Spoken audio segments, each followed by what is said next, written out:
শেষ মুহূর্তের প্রস্তুতি সেটাই করছি। ঈদের আগে কিন্তু এই প্রস্তুতিটা জরুরি। সব জিনিস একদম সঠিকভাবে যদি আমরা প্যাকেটে সংরক্ষণ করে রাখি এবং সুন্দর করে গুছিয়ে নিই, তাহলে রান্নার সময় কিন্তু খুবই সুবিধা হয়।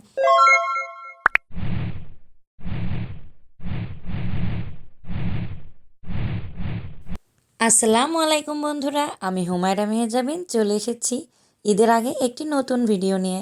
আজ আমি আপনাদের সঙ্গে শেয়ার করব ঈদের আগের দিন আমি কিভাবে কাটাই এবং আমার কাজের সুবিধার জন্য আমি কি করে থাকি।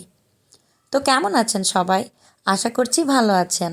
আল্লাহর অশেষ রহমতে আমিও ভালো আছি, আলহামদুলিল্লাহ। গলাটা একটু বসে গিয়েছে, কারণ আমি ঘোলের শরবত খেয়েছিলাম। তো যাই হোক, আজকে ভিডিওটি শুরু করছি সকালবেলা এই গরু দিয়েই। আপনারা হয়তো ভাবছেন রোজার ঈদে গরুর ভিডিও কেন করছি, দেখে তো মনে হচ্ছে যেন কুরবানির ঈদ চলে এসেছে। আসলে আমি আপনাদের সঙ্গে আগেই শেয়ার করেছিলাম ঈদের পর দিন আমার ননদের বিয়ে, তো যার জন্যই এই গরুটি নিয়ে আসা হয়েছে এবং আমাদের বাসার সামনে এটা কাটাকুটি করে যতটা প্রয়োজন গোশ নিয়ে নিয়েছে আমার মামা শ্বশুর, আর বাদ বাকি আমরা সব আত্মীয় স্বজনরা ভাগাভাগি করে কিনে নিয়েছি কিছু গোশ। তো এখানে এই যে আমরা 3 কেজি মাংস নিয়েছি গরুর, এটাই আমি এখন ভাগ করে রাখবো ঈদের পর রান্না করার জন্য। আর এই ভিডিওটা কিন্তু 3 দিন আগেকার শ্যুট করা, আপনাদের সঙ্গে শেয়ার করছি। যেহেতু আমি শিডিউল করে ভিডিও ছাড়ি একদিন পর পর, তো যার জন্যই ভিডিওটা কিন্তু আসতে 2 দিন লেট হয়েছে। তো মাংসগুলো অনেক ভালো ছিল, যেহেতু গরু বাসায় নিয়ে এসে মিক্স করে মাংসগুলো কেনা হয়েছে, যার জন্য একদম কিন্তু কুরবানি একটা ফিলিংস আসছে। তো আমি এই গোশগুলো সুন্দর করে ভাগ করে রেখে দেব, কারণ ঈদের পর মাঝে মাঝেই খেতে ইচ্ছে করবে যখন তখন রান্না করা হবে। যেহেতু ঈদের পর দিন থেকে আমাদের বিয়ে শুরু, 3 দিন একটানা আমাদের বিয়ের দাওয়াত আমার মামা শ্বশুরের বাসায়। আর যেহেতু টাটকা মাংস একটু রান্না করে তো খেতেই হবে। 3 কেজি গোশ আমি 4 ভাগ করে রেখেছি। আমি সবসময় গোশ একটু অল্প করেই ভাগ করে রাখি, দরকার হলে একসঙ্গে 2টা পোটলা বের করে রান্না করি, কিন্তু ভাগ করে রাখার সময় একটু কম কম করেই রাখি। তাহলে ফ্রিজে মাংসটা জমতে খুব অল্প সময় নেয় এবং এর ফলে গোশের যে টেক্সচার বা টেস্ট এটা কিন্তু নষ্ট হয় না। তো আমি এখানে হাফ কেজির মতো গোশ নিয়েছি রান্না করার জন্য এবং আজ এটাই রান্না করে আমরা খেয়েছি। তো যেহেতু রমজান মাস, ইফতার এবং রাতের খাবার শেষ করে এখন আমার হাজব্যান্ড বাজার নিয়ে এসেছিলেন গতকাল দিনের বেলা, তো গুছিয়ে নেওয়া হয় নাই। যেহেতু ঈদ দরজায় করা নাড়ছে, বাজার কিন্তু গুছিয়ে রাখা জরুরি। শেষ সময়ে কিছু জিনিস বাকি ছিল, সেগুলো আবার লিস্ট করে নিয়ে আসালাম। এর আগেও বাজার করা হয়েছে, কিন্তু তাড়াহুড়োয় আর ভিডিও করা হয় নাই, কারণ সব কিছু গুছিয়ে রাখাও কিন্তু একটা বড় কাজ। এখন যেহেতু আমার হাজব্যান্ড নামাজে গিয়েছেন, তো এই সময়টাই আমি বাজারটা গুছিয়ে নিচ্ছি। আগে সব বাজার প্যাকেট থেকে বের করছি, তারপরে কিন্তু একে একে গুছিয়ে নেব। বাজার করে এনে একদম সঠিকভাবে সংরক্ষণ করা কিন্তু খুব দরকার। সেটা মাছ মাংসই হোক বা পেঁয়াজ রসুন বা সেমাই চিনি দুধ, এগুলো সব কিছুই। এতে রান্নার সময় কিছু খুঁজতে গিয়ে কিন্তু আর সময় নষ্ট হয় না। তো লিস্ট মিলিয়ে বাজার করা কিন্তু জরুরি। আপনারা চাইলে কিছু কাজ কিন্তু আগে করে রাখতে পারেন, যেমন আদা রসুন বাটা ছোট ছোট করে ফ্রিজে রেখে দিতে পারেন। আর মাংস এগুলো ছোট ছোট পোটলা করে ফ্রিজে রেখে দিতে পারেন। এতে কিন্তু স্বাদ নষ্ট হয় না এবং খুব তাড়াতাড়ি ফ্রিজে জমে যায়। তো আমি আদা রসুন আগেই ব্লেন্ড করে ফ্রিজে সংরক্ষণ করেছি। এটা নিয়েও কিন্তু আপনাদের সঙ্গে একটি ভিডিও শেয়ার করেছি। আর আজ যে জিনিসগুলো আমার গোছানো বাকি ছিল বা শেষ মুহূর্তের কেনাকাটা বলতে পারেন, শেষ মুহূর্তের প্রস্তুতি সেটাই করছি। ঈদের আগে কিন্তু এই প্রস্তুতিটা জরুরি। সব জিনিস একদম সঠিকভাবে যদি আমরা প্যাকেটে সংরক্ষণ করে রাখি এবং সুন্দর করে গুছিয়ে নিই, তাহলে রান্নার সময় কিন্তু খুবই সুবিধা হয়। এই সেমাইগুলো আমার 1 প্যাকেট ছিল, তো আমি এই জন্য আর 1 প্যাকেট নিয়ে আসতে বলেছি।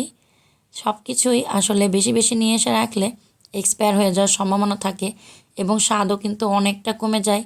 যার জন্যই আমি একদম যা দরকার তাই নিয়ে এসেছি, অতিরিক্ত কোনো কিছুই নাই। যেহেতু বাড়ির পাশেই বাজার, এতে কিন্তু আমাদের বাজারও করতে কোনো প্রকার কোনো ঝামেলা হয় না। আর আমি খোলা চিনি ব্যবহার করি, কারণ ফ্রেশ ব্র্যান্ডের যে প্যাকেট চিনি থাকে ওই চিনিটা কিন্তু আমার খুব ভালো লাগে, আমি ওইটাই ব্যবহার করি।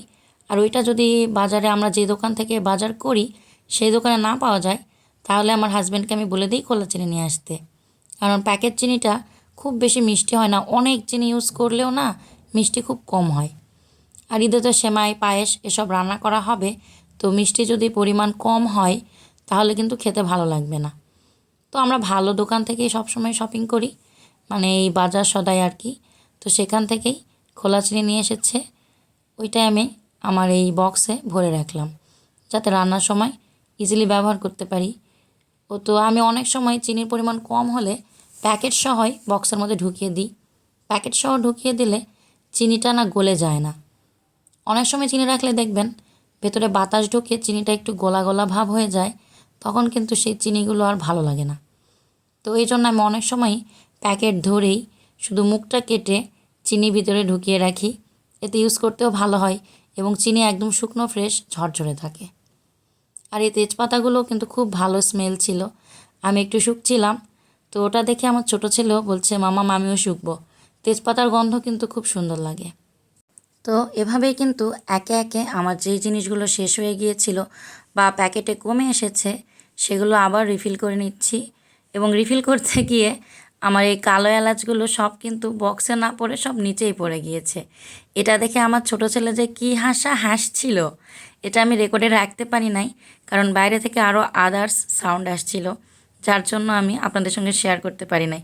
ও একদম হেসে লুটোপুটি খাচ্ছিল, এত হাসছিল, মনে করছিল যে ছোটোবেলায় যেরকম আমরা দেখতাম বাচ্চারা কাদায় পড়ে গেলে পাশে যে বাচ্চা থাকে সে খুব হাসতো, আজ কিন্তু আমার ছোটো ছেলে এরকমই করেছিল।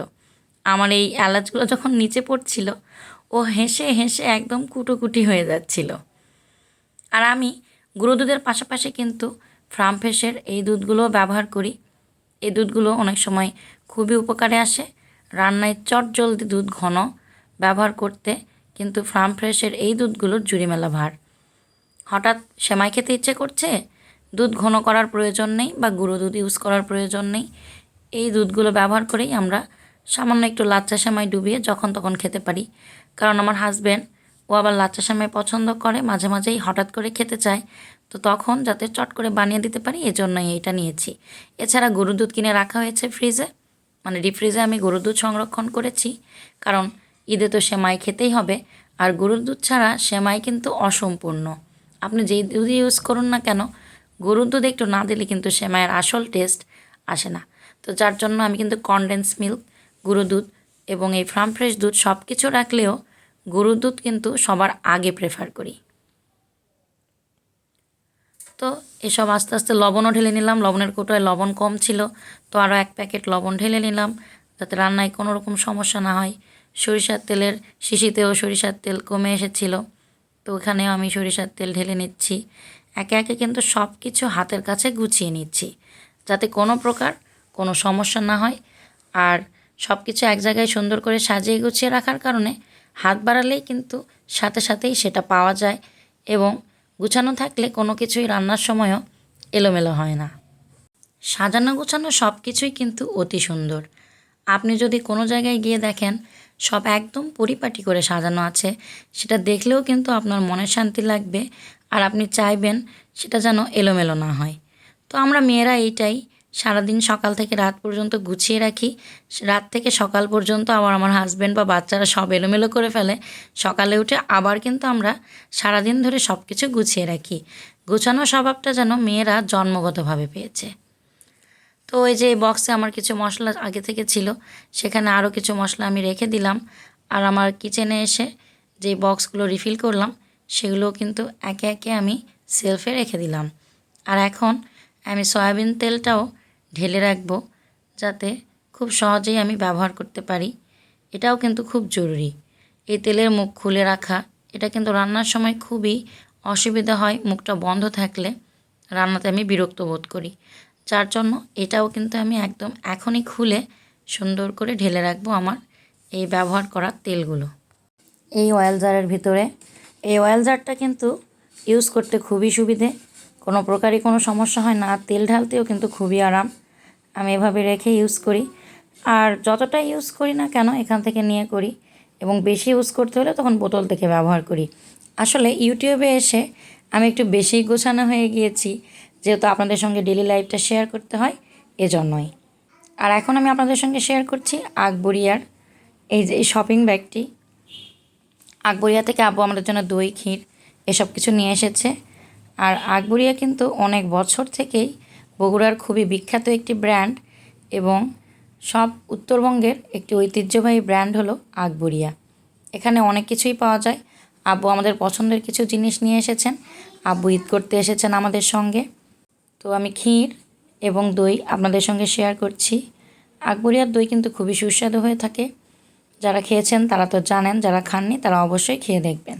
আর এখানে খুব সুন্দর বম্বে সুইটসের যেই চানাচুরগুলো পাওয়া যায়, এটাও কিন্তু অনেক মুখরোচক হয় এবং অনেক মজাদার হয়। তো আমার হাজব্যান্ড কিন্তু এই আকবরিয়া চানাচুর খেতে খুব ভালোবাসেন। তো এজন্য আব্বু ওর জন্য এই চানাচুর নিয়ে এসেছে, আর বাচ্চাদের জন্য বিস্কিট নিয়ে এসেছে। আমি কিন্তু এগুলো এখন অবশ্যই খাবো না, আমি এগুলো তুলে রেখেছি, কারণ ঈদের সময় কিন্তু চানাচুর বিস্কিট পেটে একদম সহ্য হবে না। তো ঈদ পার হয়ে যাক, তারপর খাওয়া দাওয়া করা হবে, তো তার জন্য রেখে দিয়েছি। তো এইভাবে আগেভাগে সব গুছিয়ে রাখলে ঈদের সকালে আপনাকে আর কোনো ঝামেলা পোহাতে হবে না। আপনি চাইলেই পরিবারের সাথে আনন্দ করতে পারবেন এবং সময়ও বাঁচবে। তো কেমন লাগলো আজকের ভিডিও কমেন্টে জানাতে ভুলবেন না। আর হ্যাঁ, সাবস্ক্রাইব কিন্তু অবশ্যই করে দেবেন। সবাইকে অগ্রিম ঈদের শুভেচ্ছা। ঈদ মোবারক। আসসালামু আলাইকুম।